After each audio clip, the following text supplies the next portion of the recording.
आज का प्रभात आत्ममंथन का प्रभात है। अपने हृदय में उतर कर विचार करने का प्रभात है। सोचने का प्रभात है कि क्या हम कुछ कर रहे हैं या समय गंवा रहे हैं। क्या हम किसी काम आ रहे हैं, शब्दों से, शरीर से, वाणी से, विचारों से, भावनाओं से, कार्यों से।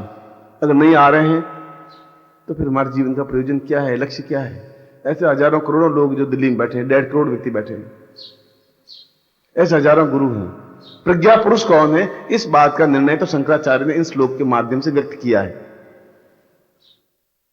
कि किसी भी विषय पर, या उसने किसी भी विषय बोला, उसने सन्यासी होते हुए भी उच्च कोटि का शंकर भाष्य लिखा, उच्च कोटि का सौंदर्य लहरी भी लिखी। ये सौंदर्य का इतना उत्तम कोटि का वर्णन कालिदास भी नहीं कर सका, इतना अच्छा वर्णन किया। उसने किसी विषय पर मुझे बोल देना है, सौंदर्य भी बोल दूंगा मैं। उसने कहा आप सन्यासी कैसे बोलेंगे? उसने कहा बोल सकता हूं, बोलूंगा। और सौंदर्य लहरी पढ़ने के बाद में और सौंदर्यता के संबंध में और कोई ग्रंथ पढ़ने की इच्छा होती नहीं, बात झूठे ग्रंथ लगते हैं।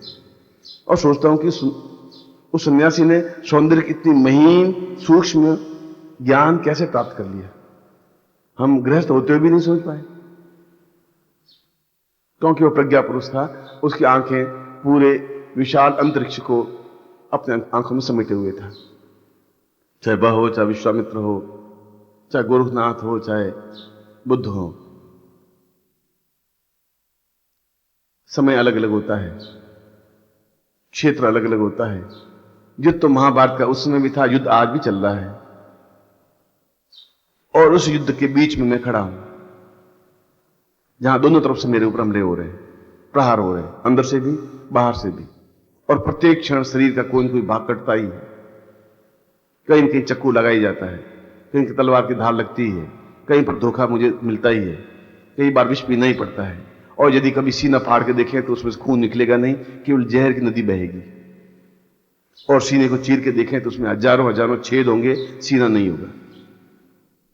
आप खुद सोच सकते हैं कि वह व्यक्ति कैसे जीवित है। मैं जीवित हूं क्योंकि कोई प्रयोजन लेकर के आया हूं, उस प्रयोजन के लिए गतिशील हूं। प्रयोजन पूरा होगा या नहीं होगा ये तो शिष्यों पर निर्भर है, मगर अपने रास्ते पर बराबर चल रहा हूं। चाहे 1 इंच चलूं, चाहे 10 मील चलूं, चाहे लक्ष्य तक पहुंच जाऊं, वह मेरा प्रयत्न बराबर चले वेती है। अगर आप सहायक हैं तो ठीक, आप सहायक नहीं है तो भी मैं चलता रहूंगा। क्योंकि जितना दुख, जितना तनाव पिछले 2 सालों में मैंने झेला है, उतना सामान्य व्यक्ति 200 बार मर जाता है, 200 बार हैंगओवर हो जाता है। फिर भी मैंने झेलता रहा। और ये झेलने की क्रिया शरीर नहीं झेलता, आत्मा झेल सकती है। शरीर तो टूट के बिखर जाएगा, और शरीर टूट के बिखर जाएगा तो आत्मा भी अपने आप में उड़ी जाएगी और किसी और ग्रह में जाकर जन्म ले लेगी, किसी और ग्रह में जाकर कार्य करने लग जाएगी। मैं ऐसा कह करके अपना विशेषता नहीं बता रहा हूं और आपकी न्यूनता नहीं बता रहा हूं। मैं बता रहा हूं कि चारों तरफ से प्रहार हो रहे हैं, जैसे अभिमन्यु पर हो रहे थे। अभिमन्यु अकेला लड़ रहा था और वीरता से गतिशील हुआ, वीरता से स्वर्गवासी हुआ। और इसमें अभिमन्यु से भी ज्यादा प्रहार मेरे पर हो ही रहे हैं। इस बात की मुझे कोई अफसोस नहीं है, दुख नहीं है, मेरे चेहरे पर कोई तनाव नहीं है। कभी कभी एक विचार आता है कि ये छोड़ करके मैं इनके समान ही क्यों नहीं बन जाऊं, क्यों नहीं 11 बजे उठूं, क्यों नहीं इनके समान बन जाऊं। ये भी सुखी रहेंगे, मैं भी सुखी रहूंगा, न शिष्यों को चिंता न मुझे चिंता। झूठ बोल रहे हैं मैं भी झूठ बोलता रहूं, वे चल कर रहे हैं मैं भी चल करता रहूं, जीवन थोड़ा सा बचाया करते रहूं। पर मेरी कॉन्शियस, मेरी आत्मा इस बात को अलाउ नहीं करेगी, और नहीं करेगी तो मुझे फिर तलवार के धार पर पैर लहू लुहान करते रहने पड़ेंगे। तो इसके लिए मैं तैयार हूं। मैं तो आप लोगों का प्यार चाहिए मुझे, और कुछ चाहिए नहीं। आप लोगों का सामिप्य चाहिए और कुछ नहीं चाहिए। नहीं होगा तभी मुझे कोई चिंता नहीं है। आप जहर देंगे तभी मैं उतनी मुस्कुराहट के साथ पीऊंगा। प्यार देंगे तो मेरा मन से एक आशीर्वाद अहोभाग तुम्हारे लिए निकलेगा कि आप पे निर्भर है कि आप किस प्रकार से मेरे साथ हैं। जिस प्रकार से भी हैं आप मेरे प्राणों से प्रिय हैं। मैं आपको हृदय से आवाज देता हूं, हृदय से प्यार करता हूं और आप मेरे हृदय के अंश हैं। ऐसा ही मैं समझता हुआ आपको पूर्ण हृदय से आशीर्वाद देता हूं, कल्याण कामना करता हूं। मौनमती शून्य सदैव तुर्यम् ज्ञानोऽपि नेत्रे भवतां बुधैव। आज जो पहले दिन श्लोक बोला था उसकी तीसरी कड़ी है और मैंने परसों के प्रवचन में और कल के प्रवचन में यही समझाया था कि जीवन का श्रेष्ठ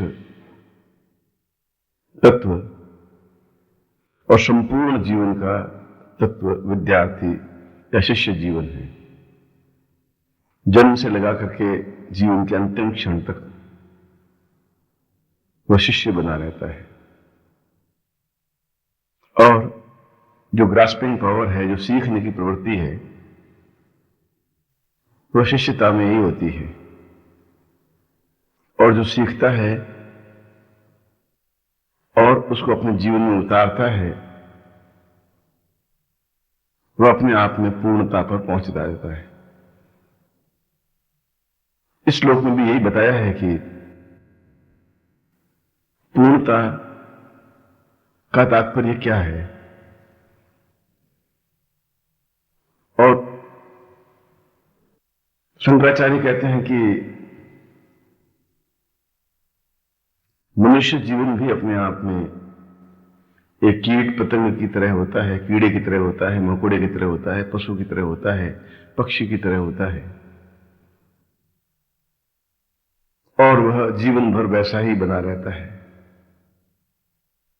मगर जीवन की पूर्णता प्रेम के अश्रुओं के पगडंडी पर चल करके अपने आप में विसर्जित होने की क्रिया को पूर्णता कहते हैं। उसने शब्द का प्रयोग किया है प्रेम के अश्रुओं की पगडंडी पर। जब हृदय में कोई स्थापित होता है तो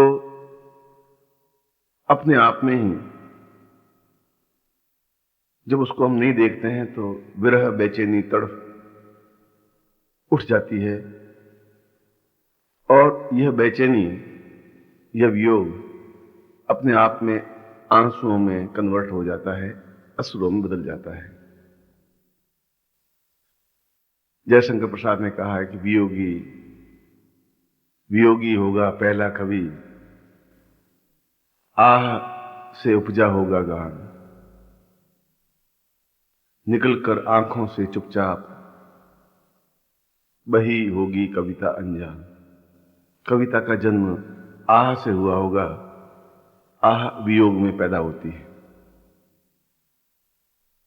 इसलिए आवश्यक नहीं है कि गुरु तुम्हारे सामने शरीर से विद्यमान है या नहीं है, यह तुम्हारा सौभाग्य है।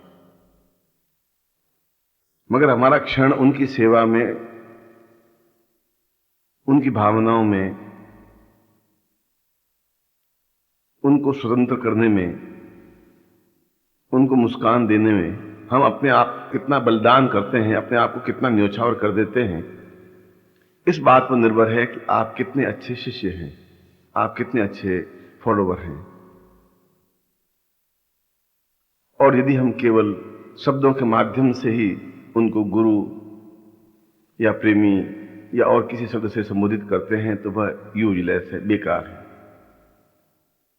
इसके लिए त्याग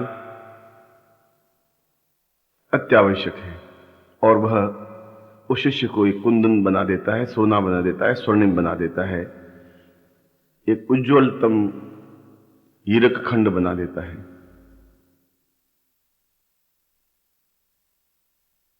क्योंकि उसमें त्याग की भावना होती है। अपना कुछ देखा नहीं जाता, जो देखा जाता है वह यह देखा जाता है कि इस सामने वाले व्यक्तित्व पर, जिसको हमने गुरु माना है, अपना आराध्य माना है, देवता माना है, ईश्वर माना है, उसके लिए हमने कितना बलिदान किया है, कितना त्याग किया है, कितना न्योछावर किया है। और सैकड़ों उदाहरण हमारे सामने हैं कि जिन्होंने अपने जीवन को दांव पर लगाया है, और जो जीवन को दांव पे लगा सकता है वह जीवन में पूर्णता प्राप्त कर सकता है। जिंदगी को दांव पे लगा देना और फना हो जाना, यह इतना आसान काम नहीं है, मगर इतना कठिन काम भी नहीं है। एक चैलेंज है, और मनुष्य जीवन में चैलेंज आता ही है। उस चैलेंज को हम कैसे स्वीकार करते हैं और किस प्रकार से उसको अप्लाई करते हैं, किस प्रकार से उसको अपने जीवन में उतारते हैं, और उसके बीच में सैकड़ों अवरोधक पैदा होते हैं, सैकड़ों यादें आती हैं, मां की, बाप की, भाई की, संबंधियों की, रिश्तेदारों की, और अपनी स्वयं की। ये यादें अपने आप में एक बाधक हैं, क्योंकि ये यादें इसलिए हैं कि आपके हृदय में गुरु नहीं है। यदि हृदय में गुरु हैं तो फिर मां, बाप, भाई, बहन नहीं है, फिर मैल नहीं है, फिर गंदगी नहीं है, फिर केवल आंसू है। आंसू कायरता नहीं है, आंसू तो एक सच्चे हृदय की शुद्धता का सूचक है। हृदय बाहर निकल के धड़क के नहीं दिखा सकता है। आंसुओं के माध्यम से मालूम पड़ जाता है कि इसके हृदय में एक तड़फ है, एक बेचैनी है, और ये अपना सब कुछ न्योछावर करने के लिए तैयार है। मगर साथ ही साथ यह विश्वास, यह एहसास सामने वाले को मालूम होना चाहिए कि यह नकली नहीं है, ये जो कुछ है असली है, ये जो कुछ है सच्चे हृदय से है। ये अपने आप को फना कर देने की जो क्रिया है, यह केवल दिखावा नहीं है, स्वार्थ नहीं है। और ऐसे शिष्य को पाकर के गुरु भी अपने आप को धन्य महसूस करता है। हजारों लाखों शिष्य गुरु के नहीं हो सकते, 2 या 4 या 6 या 8 या 10। मैं गुरु तो एक ज्ञान और प्रेम का पूर्ण समन्वय होता है। ज्ञान है और प्रेम नहीं है तो भी गुरु नहीं हो सकता, क्योंकि बिना प्रेम के आपके जीवन में कुछ क्रांति, कुछ परिवर्तन ला नहीं सकता। और खाली प्रेम है और ज्ञान नहीं है तो फिर गुरुत्व नहीं है। और इसके लिए जरूरी है कि हम अपने अंदर जो 5 विकार हैं, काम, क्रोध, लोभ, मोह और अहंकार, जब अंदर काम की भावना होगी तो तुम्हारी आंख दूषित होगी, गंदी होगी, और आपका सब किया कराया पानी मिल जाएगा। आप सही अर्थों में पुरुष बन ही नहीं सकते, एक सामान्य, एक घटिया सड़क छाप व्यक्ति बन सकते हैं, चाहे आप कितने उज्जवल कपड़े पहने हुए हों, चाहे सोने की अंगूठियां पहनी हुई हो, चाहे आप 15 साल के हों, चाहे 50 साल के हों। आप अगर काम पर नियंत्रण नहीं पा सके तो आप मनुष्य नहीं हैं। यदि आप क्रोध पर नियंत्रण नहीं पा सके और छोटी छोटी बातों को भी गुरु तक पहुंचाते हैं और ये एहसास कराते हैं कि मैं सत्य हूं और झूठ में लपेट करके रखते हैं, तो गुरु समझता है कि ये झूठ में लपेट कर रखी हुई चीज है। वो इस बात को एहसास करता है मगर शांत रहता है।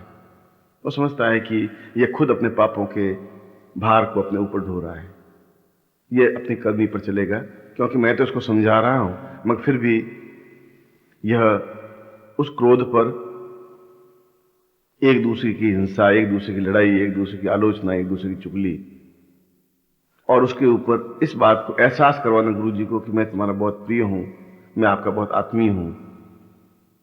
गुरु उस हंस की तरह है जो पानी और दूध को अलग अलग करने की क्षमता रखता है, मगर वह मौन रहता है। और गुरु का मौन एक मृत्यु का सूचक है। मौन तब होता है जब ये गंदगी, ये लड़ाई, ये हिंसा, ये काम शिष्यों में देखता है तो सोचता है कि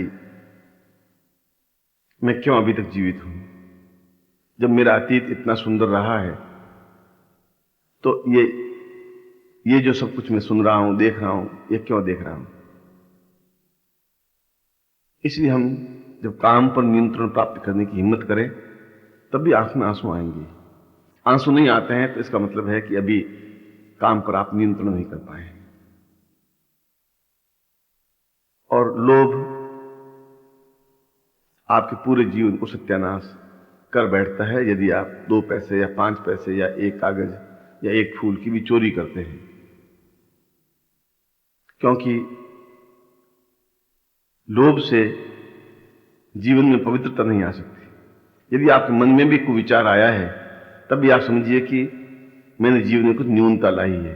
इसकी अपेक्षा आप में उत्साह होना चाहिए, जोश होना चाहिए, अपने साथियों को हिम्मत बंधाने की कोशिश होनी चाहिए, उसमें क्षमता पैदा करनी चाहिए कि हमें यह काम सौंपा इस रात को तो हम कर ही लेंगे, हर हालत में कर लेंगे। यदि वो हमारे बीच में है या नहीं, आगे या पीछे हैं तो नहीं, मगर हमें यह काम सौंप के गए हैं तो हमें इस बात को करना है।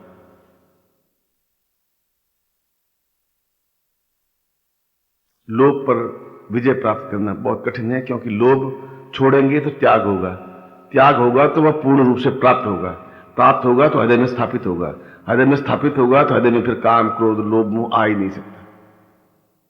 त्याग तो अपने आप में संपूर्ण कुंजी है जीवन की। शरीर का त्याग, धन का त्याग, मोह, और मोहशील व्यक्ति भी एक सामान्य मनुष्य बनकर रह जाता है। वह चाहे मोह पत्नी का हो या पति का हो या पिता का हो या मां का हो। तुम देख रहे हो तुम्हारे बिना भी वहां जीवन चल रहा है और तुम जाओगे तब भी जीवन चलेगा। तो फिर अंदर क्या हुआ? तुम्हारे बिना मरे तो नहीं, वो तुम्हारे बिना कटे भी नहीं, और तुम होते तब भी वो मोटे ताजे होते नहीं। वे अपने करनी का फल भोग रहे हैं, तुम अपने जीवन पर चल रहे हो सकता है तुम जिस वातावरण में चल रहे हो उसमें उतनी पवित्रता नहीं मिल रही है, मगर फिर भी पवित्रता की उम्मीद है। वहां तो नीचे उतरने की उम्मीद है, उस दलदल में फंसने की ही उम्मीद है। और एक बार दलदल में फंसता हुआ आदमी बिल्कुल आकंठ डूब जाता है, वह निकल नहीं सकता।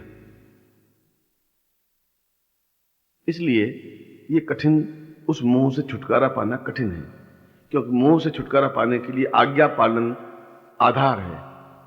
कहा और किया, जो कह दिया उसको मान लिया, तब मोह से छुटकारा मिलता है।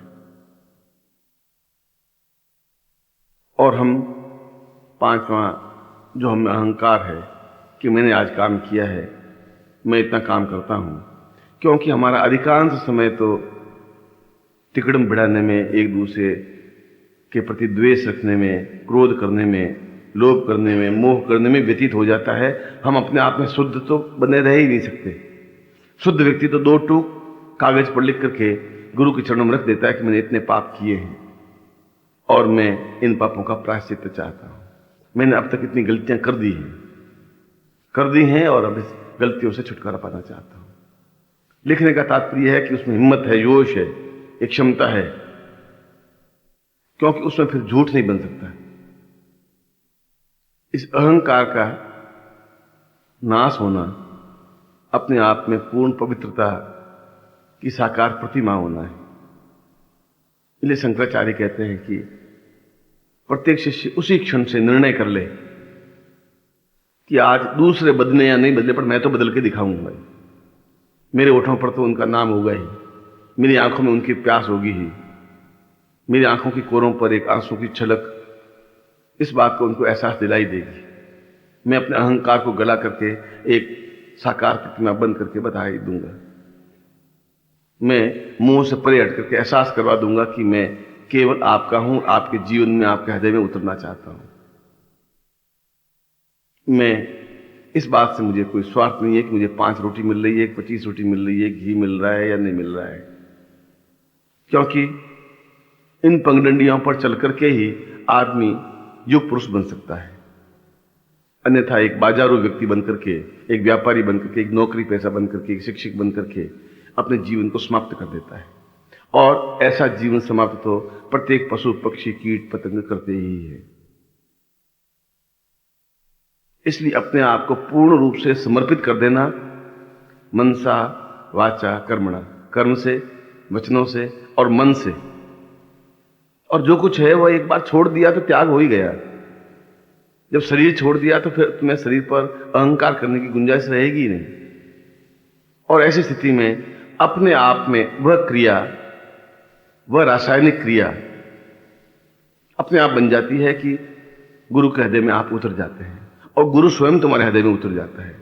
और हृदय में जब दूसरा स्थान रहता ही नहीं तो दूसरे दुर्गुण उसमें आते ही नहीं, चाहे कितने ही थपेड़े बाहर के आए। तब तो केवल एक वियोग, एक विरह आंखों में रह जाता है, हृदय में तड़फ रह जाती है, एक बेचैनी रह जाती है, आंसू छलछला उड़ते हैं और उन आंसुओं के कणों में भी उस गुरु के ही दर्शन होते हैं। ऐसा जीवन प्राप्त हो, वह जीवन की श्रेष्ठता और पवित्रता और दिव्यता है। गीता में भी कृष्ण ने यही कहा है कि अर्जुन, तुम योद्धा तो हो मगर तुम्हारे पास हृदय नहीं है, और हृदय है तो हृदय पर चोट नहीं पहुंची है, और चोट पहुंची है तो उसकी आवाज सुनाई नहीं दी है, क्योंकि आवाज आंसुओं के माध्यम से होती है। उस आंसुओं की लकीर पर, आंसुओं के पगडंडी पर चलकर ही भगवान या गुरु तुम्हारे हृदय में उतर सकते हैं।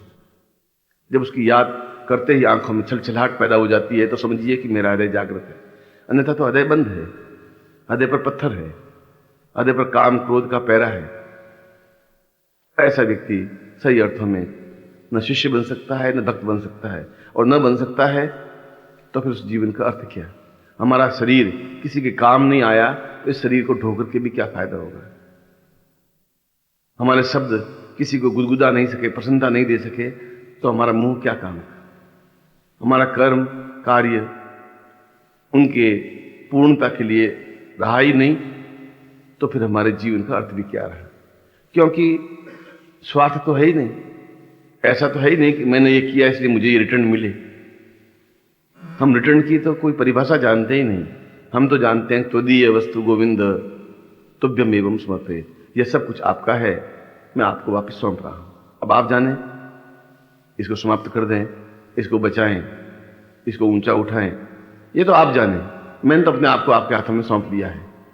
इसलिए अब मुझे कोई मोह है ही नहीं, क्योंकि मैं मोह होकर के भी देख चुका हूं, क्रोध करके भी देख चुका हूं, अहंकार करके भी देख चुका हूं।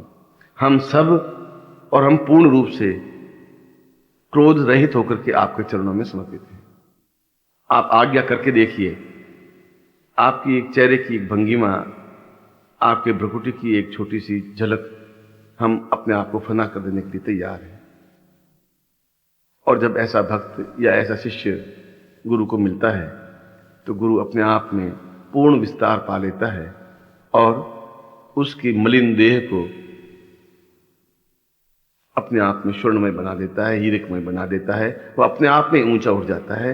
इसलिए जीवन की कुंजी आपके ही हाथ में है, जीवन का ताला खोलने की क्रिया भी आपके ही हाथ में है, ये पांचों चीजों का त्याग भी आपके ही हाथ में है, अपने आप को समर्पण करने की क्रिया भी आपके ही हाथों में। वह तो अपनी जगह खड़ा है, और जिस समय आप ऐसा कर बैठेंगे उसी क्षण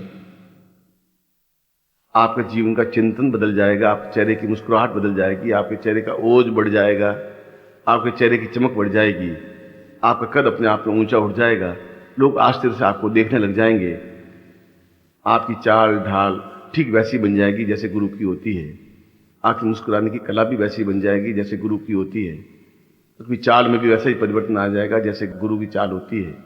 और ऐसा होता है तो समझ लीजिए कि वह आपके हृदय में बैठ गया है, क्योंकि आपके हृदय में बैठने पर आपका पूरा शरीर ठीक वैसा ही बन जाता है जैसा गुरु का हृदय, वैसे ही चलना, वैसे ही बोलना, वैसे ही उठना, वैसी क्रिया, यह अपने आप में पूर्णता है। और इसीलिए शास्त्रों में पूर्णता की परिभाषा भी यही कही है। और शंकराचार्य ने इस श्लोक के अर्थ में कहा है कि मुझे 1 या 2 या 4 या 6 शिष्य या शिष्याएं मिली तो पूर्णता के साथ मिले, और मैं उनको पाकर के भी अपने आप को धन्य महसूस कर रहा हूं। उन्होंने दिन रात सुख दुख अपना हटा करके उस गुरु रूपी दीपक को जलाए रखा, थपेड़े आने नहीं दिए, इसलिए उन शिष्यों पर मुझे गर्व है। और वे ही सही अर्थों में पूर्णता को प्राप्त कर सकते हैं, और सही अर्थों में उन शिष्यों ने ही इस संसार में अपनी श्रेष्ठता की छाप लगाई, और नहीं भी लगाई तो कम से कम एक व्यक्ति के हृदय को तो जीता, जो लाखों व्यक्ति जिसके चरणों में झुकते हैं, जो लाखों व्यक्ति जिसको याद करते हैं, जो लाखों व्यक्ति जिसको पूजते हैं, यदि हमने उसको अपने जीवन में उतार दिया, अपने हृदय में उतार दिया, तो इससे बड़ी विजय और क्या हो सकती है? इससे बड़ी विजय तो नेपोलियन की भी नहीं हो सकती, रावण की भी नहीं हो सकती, राम की भी नहीं हो सकती। यह जीवन की सबसे बड़ी विजय है कि हमने उसको जीवन में उतारा, उतारा और उसके समान हम बन गए। हमारे जीवन का स्वरूप ही बदल गया, हमारी चाल ढाल बदल गई, हम बोलने की कला बदल गई, वैसी बन गई जैसे हमारे गुरु की थी और गुरु की है। ऐसे ही आप बने, आपके हृदय में मैं पूर्ण रूप से समा सकूं। आपकी अस्थि, आपकी मज्जा, आपके रक्त, आपका खून और कण कण में और आंखों की प्रत्येक कोर में, आपकी मुस्कुराहट में और जीवन के प्रत्येक अणु अणु में मैं व्याप्त हो सकूं। ऐसा ही आज प्रातःकालीन आपको आशीर्वाद देता हूं। आपकी कल्याण कामना।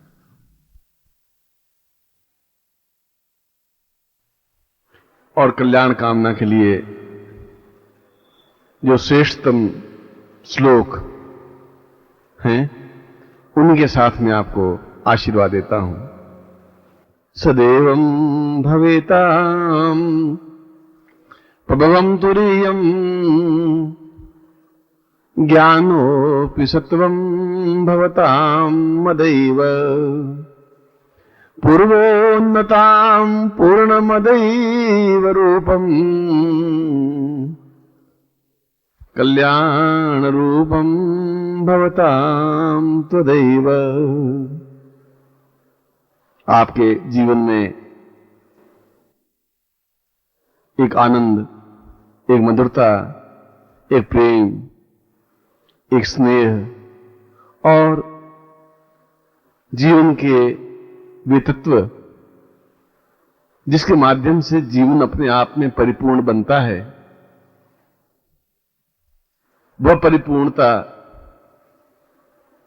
गुरु की आशीर्वाद से ही फलप्रद बन सकती है। और इस प्रकार के आशीर्वाद की प्राप्ति तभी प्राप्त हो सकती है जब आपका सिर गुरु के चरणों में झुका हुआ, आंसुओं से गुरु के चरणों को भिगोता हुआ, उन आंसुओं के प्रतिबिंब में मंदिर के दर्शन करता हुआ, देवताओं के दर्शन करता हुआ, अपने आप में एकाकार हो जाने की क्रिया में संलग्न होता हुआ, गले से आबद्ध और रुद्ध होता हुआ, गदगद कंठ से जब प्रभु के, गुरु के चरणों में पूर्ण रूप से समर्पित होकर के अपने जीवन को एक छलांग के साथ ऊपर उठा देता है, तभी उसका जीवन धन्य होता है। और ऐसा ही मैं आपको आशीर्वाद दे रहा हूं।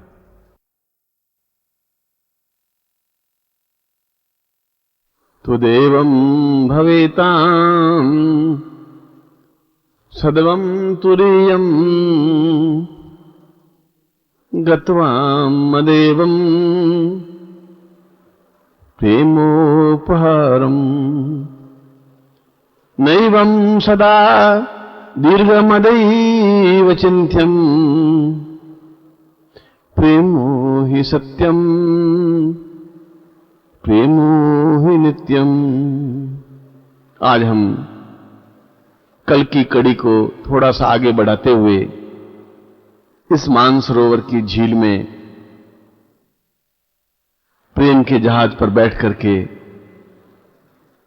कुछ ऐसी चर्चा करें जो कि अपने आप में विलक्षण हो,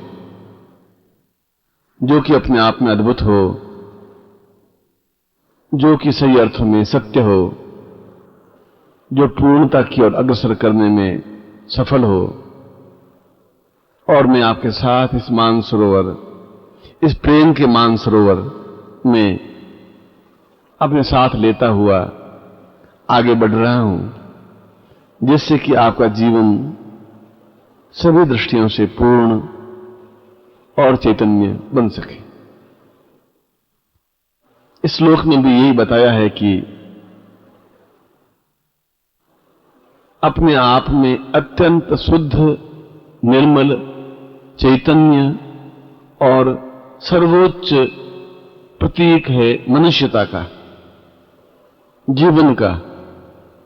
इसलिए प्रेम को ईश्वर कहा गया है, इसलिए प्रेम को मनुष्य की पूर्णता कहा गया है, इसलिए प्रेम को जीवन की सर्वोच्चता कहा गया है, इसलिए प्रेम को जीवन का सर्वस्व कहा गया है।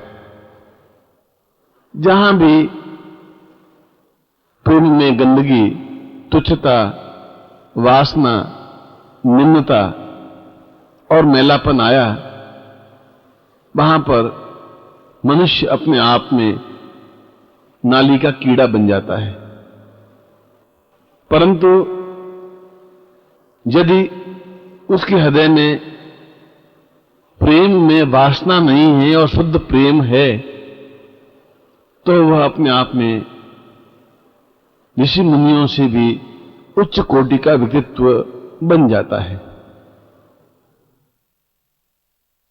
वास्तव में ही ये जीवन एक ठूंठ है, एक सूखा हुआ पेड़ है जिसमें न हरी कौंपले हैं, न गुनगुनाते हुए पत्ते हैं, न झूमती हुई डालियां हैं, न इस पेड़ पर कोयल कूक रही है, न इस पेड़ के नीचे कोई छाया है। और अगर यह सब नहीं है तो निश्चय ही वह ठूंठ है, और ठूंठ व्यक्ति कोई काम नहीं आ सकता। वह तन करके खड़ा रहता है मूर्ख की तरह, और या तो गिर जाता है, समाप्त हो जाता है, या फिर बिना किसी को सहायता पहुंचाए हुए अपने आप में एक मरे हुए लकड़ी के टुकड़े की तरह खड़ा रहता है। यह आपके हाथ में है कि आप ठूंठ बनना पसंद करेंगे या झूमते हुए वृक्ष बनना पसंद करेंगे।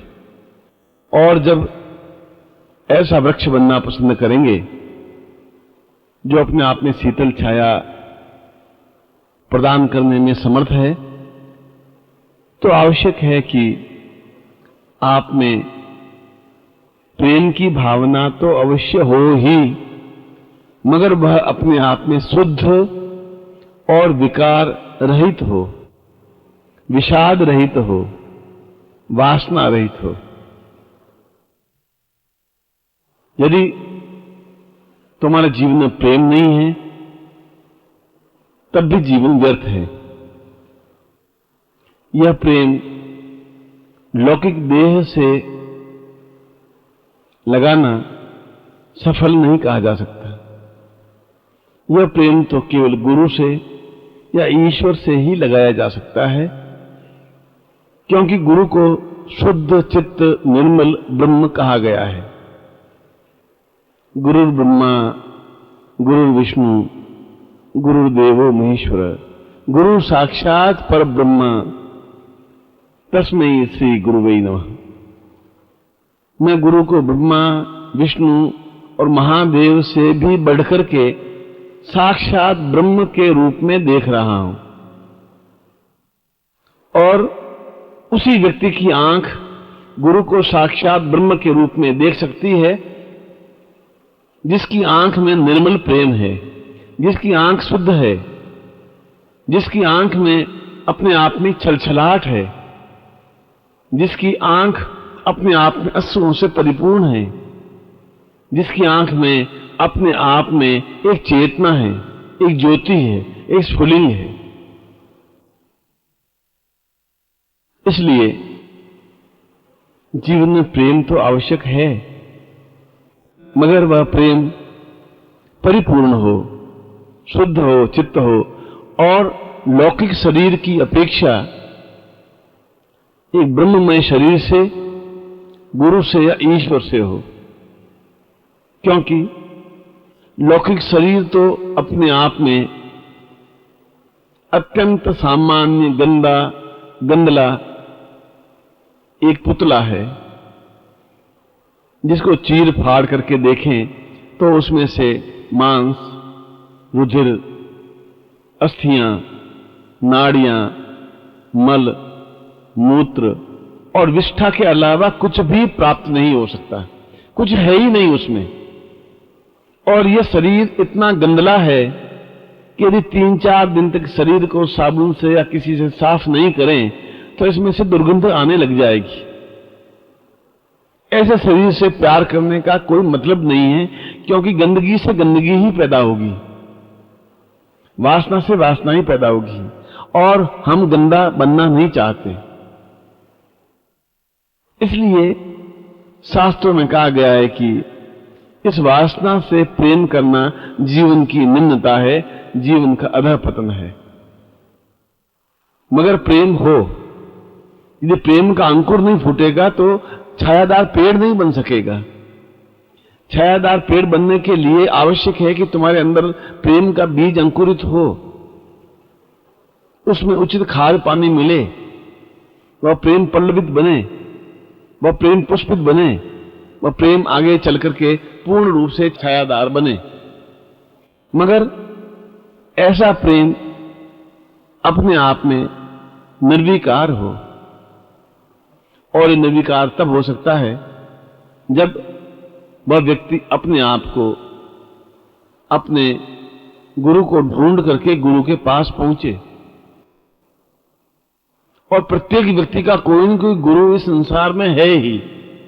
आवश्यकता है कि या तो शिष्य अपने गुरु को ढूंढे और पा ले, या गुरु अपने शिष्य को ढूंढ करके उसको अपने सीने से लगा ले। क्योंकि यदि गुरु पैदा हुआ है तो शिष्य भी पैदा हुआ ही है। आवश्यकता है दोनों के बीच में गैप, एक अंतर की, कि शिष्य कहां है, गुरु कहां है। यह पता नहीं है कि किस शिष्य का कौन सा गुरु है। मगर शिष्य गुरु को पता है कि मेरा शिष्य कहां पर है, और वह अपने आत्मा की किरणों के माध्यम से, आत्मा की लहरों के माध्यम से, आत्मा की तरंगों के माध्यम से उसको आवाहन करता है, बुलाता है, अपने पास बैठाता है और वह फिर विषय वासना की और भाग जाता है। फिर गुरु उसके पास बिठा करके उसको शुद्ध करने की कोशिश करता है, और फिर वह पत्नी के प्रेम में फंस जाता है, फिर किसी स्त्री के प्रेम में फंस जाता है, फिर धन के प्रेम में फंस जाता है, फिर लोभ के प्रेम में फंस जाता है, और फिर उठ करके दूर हो जाता है। और गुरु फिर उसको खींचता है, और इस खींचातानी में कभी कभी पूरा जीवन बीत जाता है।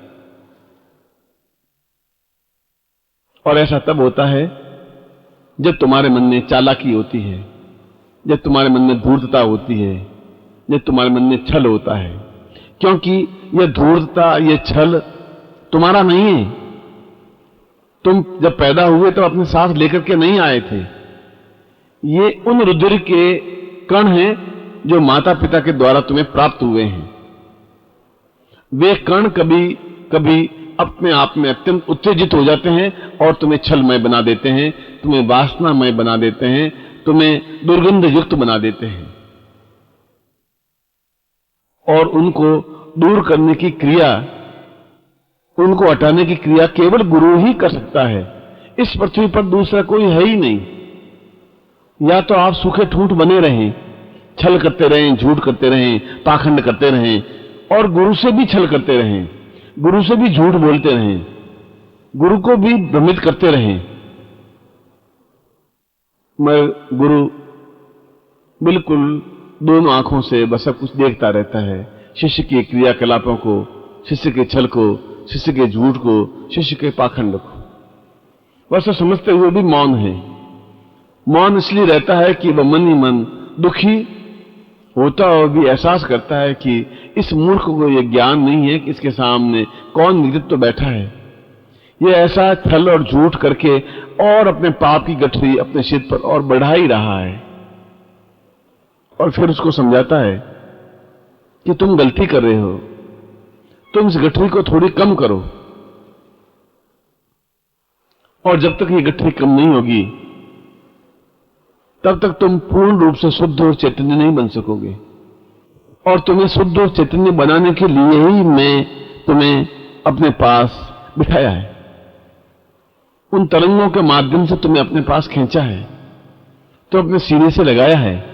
मगर तुम हो कि छिटक करके दूर भाग रहे हो, तुम हो कि तुम मुझसे भी छल कर रहे हो, तुम हो कि तुम मुझसे भी झूठ बोल रहे हो, तुम हो कि तुम मुझे भी अपने आप में भ्रमित कर रहे हो। मगर तुम मुझे भ्रमित नहीं कर रहे हो, तुम खुद भ्रमित हो रहे हो। तुम मुझे झूठ में नहीं उलझा रहे हो, तुम खुद झूठ में उलझ रहे हो। तुम मुझे विषय वासना में नहीं उलझा रहे हो, तुम खुद उस विषय वासना के चक्रव्यूह में उलझ रहे हो। और मैं तुम्हें इस विषय वासना में उस उलझने से बचाने के लिए ही इस जहाज पर बिठाया है जो मानसरोवर में गतिशील है। और तुम्हें धीरे धीरे अपने इन विषय वासनाओं पर नियंत्रण प्राप्त करना ही पड़ेगा। यदि तुम सही अर्थों में पूर्णता प्राप्त करना चाहो, यदि तुम सही अर्थों में जीवन में चेतना प्राप्त करना चाहो, यदि तुम सही अर्थों में प्रज्ञा पुरुष बनना चाहो, और यदि तुम सही अर्थों में ब्रह्म बनना चाहो, तो इन सब चीजों को हटाना पड़ेगा। उस ठूंठ को हरे भरे पेड़ में परिवर्तित करना पड़ेगा। और जब तुम हरे भरे पेड़ में परिवर्तित हो जाओगे तो तुम्हारे नीचे हजारों हजारों लोग विश्राम करेंगे। तुम्हारे ऊपर कोयल कूक की आवाज से लोगों को मंत्रमुग्ध करेगी। तुम्हारे पत्तों से मधुर संगीत लहरी बजेगी। तुम्हारे पूरे पेट से, पूरे शरीर से एक प्रेम, एक दया, एक करुणा, एक स्नेह का झरना गतिशील होगा। और उसका जल पी करके, उसमें स्नान करके, उसमें अवगाहन करके प्रत्येक व्यक्ति एक आनंद का अनुभव करेगा। यह आनंद का अनुभव तुम करा सकते हो। तुम करा सकते हो तब जब तुम इन सारे विषय वासनाओं से परे हटाकर पूर्ण रूप से प्रेममय बन सकोगे। इतना प्रेममय कि तुम्हारे और गुरु के बीच में कोई अंतर रहे ही नहीं, तुम्हारे और गुरु के बीच में हवा भी नहीं निकल सके। इतना एक दूसरे से जुड़ने की क्रिया जरूरी है। और यह जरूरी तब हो सकता है जब तुम बराबर आगे गतिशील हो सको। हिमालय तो अपनी जगह पर स्थिर है। तुम्हें निरंतर एक एक कदम बढ़ाता हुआ हिमालय के पास पहुंचना है। समुद्र तो अपनी जगह स्थिर है। तुम्हें एक एक पग आगे बढ़ाता हुआ समुद्र के पास पहुंचना है। तब तुम्हें समुद्र के स्नान का एक आनंद अनुभव हो सकेगा। तब तुम हिमालय के साक्षात दर्शन कर सकोगे। तब तुम एहसास कर सकोगे कि हिमालय कितना महान, विराट और अद्वितीय है। तब तुम एहसास कर सकोगे कि यह समुद्र कितना विशाल और अगाध है। और यह एहसास जब तक नहीं होगा तब तक तुम्हारा जीवन अपूर्ण है, तब तक तुम्हारा जीवन न्यून है, तब तक तुम्हारा जीवन विषय वासनाओं से भरा हुआ है, तब तक तुम्हारा जीवन अपने आप में गंदा, मलिन, निष्ठा, मल और मूत्र का एक आगार है, एक घर है। इस शरीर को सुगंध युक्त बनाने के लिए यह जरूरी है कि तुम्हें सारे भोग, विषय वासनाएं और परिवार और समाज की न्यूनताओं और उनके लगाव को, उनके स्वार्थ से परे हट करके अपने आप को अलग हटा करके पूर्ण रूप से गुरु में मिल जाना है। और जब तुम उसमें मिल जाओगे तो दोनों एक जैसे हो जाओगे। जैसा गुरु है, एक समुद्र की तरह, एक हिमालय की तरह, तुम भी ठीक उसी प्रकार एक हिमालय की तरह बन सकोगे, एक समुद्र की तरह बन सकोगे। और जब ऐसा बन सकोगे तो आने वाली पीढ़ियां तुम्हारा दर्शन पाकर के अपने आप को गौरवान्वित और धन्य अनुभव कर सकेंगी। पर इसके आधार में प्रेम है, और प्रेम पंथ अति कठिन है। प्रेम इतना कठिन है, इतना दुष्कर है कि ठीक वैसा है कि जैसे नंगे पांव तलवार के धार पर चलने के समान है, जहां पैर लहूलुहान हो जाते हैं, कट जाते हैं। मगर पैर कट जाते हैं, मगर वो तलवार की धार पर चल करके ये एहसास करा देता है कि मुझ में हिम्मत है, साहस है, ताकत है, क्षमता है। मैं अपने आप में तलवार की धार पर चल करके भी पूर्णता तक पहुंचने की हौसला, हिम्मत रखता हूं। और जिसमें यह हौसला और हिम्मत है, जो पैर लहूलुहान करा सकता है, जो कांटों पर चल सकता है, जो कांटों से बुन सकता है, जो अपने आप में कट सकता है, वह अपने आप में सब कुछ प्राप्त कर सकता है। और ऐसा चल करके ही प्रेम को प्राप्त किया जा सकता है, क्योंकि प्रेम का रास्ता बहुत अटपटा है, बहुत भ्रमित करने वाला है। क्यों कब तुम्हारा सात्विक प्रेम वासना युक्त प्रेम बन जाए, इसमें बहुत कम अंतर है। इस अंतर को ध्यान में रखने के लिए जरूरी है कि तुम अपने हृदय में निरंतर गुरु को स्थापित किए रहो, गुरु मंत्र का सतत जप करते रहे, निरंतर गुरु मंत्र तुम्हारे जिह्वा से उच्चारित होता रहे। और जब हृदय में गुरु स्थापित होंगे तब दूसरा कोई स्थापित हो ही नहीं सकता। हमें दूसरा किसी को स्थापित करना ही नहीं है। मैं गुरु का हूं, गुरु मेरे हैं, क्योंकि मुझे गुरुमय बनना है, क्योंकि मुझे छायादार पेड़ बनना है, क्योंकि मुझे समुद्रवत बनना है, क्योंकि मुझे हिमालयवत बनना है, क्योंकि मुझे प्रज्ञा पुरुष बनना है, क्योंकि मैं जीवन में सर्वोच्चता प्राप्त करना चाहता हूं, क्योंकि मैं संपूर्णता प्राप्त करना चाहता हूं। और यही जीवन का सत्य है कि तुम उस पूर्णता को प्राप्त कर सको। और यह पूर्णता प्रारंभ प्रेम से होती है। यद्यपि भगवान ने प्रत्येक के शरीर में प्रेम दिया है, करुणा दी है, दया दी है, ममता दी है, स्नेह दिया है, अपनत्व दिया है, मगर तुम उसको भुला बैठे हो। उसकी जगह छा गया है छल, झूठ, कपट, असत्य और व्यभिचार। अब दोनों में से कोई एक रह सकता है, या व्यभिचार रह सकता है, या शुद्ध प्रेम रह सकता है, या क्रोध रह सकता है, या करुणा रह सकती है, या लोभ रह सकता है, या निर्विकार चित्त रह सकता है, या अहंकार रह सकता है, या अपने आप में पूर्णतः शुद्ध चैतन्यता रह सकती है। ये तुम्हारे हाथ में है कि तुम अपने हृदय में क्या स्थापित करना चाहते हो। और ये तुम्हारा प्रश्न है कि मैं किस प्रकार से इन विकारों को दूर करके इन उच्च कोटि के गुणों को अपने हृदय में स्थापित करूं।